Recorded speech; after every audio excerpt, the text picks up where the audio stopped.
Obviously, part of our Blizzard prep had to be to gather some chocolate chip cookies. So today we have Greg's Not Your Average chocolate chip cookies. Here she is. She looks amazing.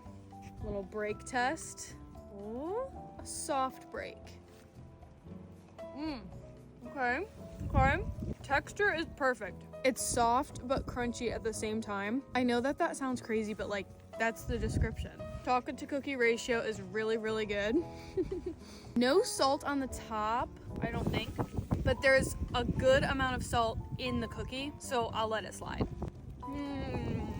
Okay, I'm going to put them at number 7. Such a classic Rhode Island choice. And I am super happy that these are the cookies that I am stuck in this Blizzard with.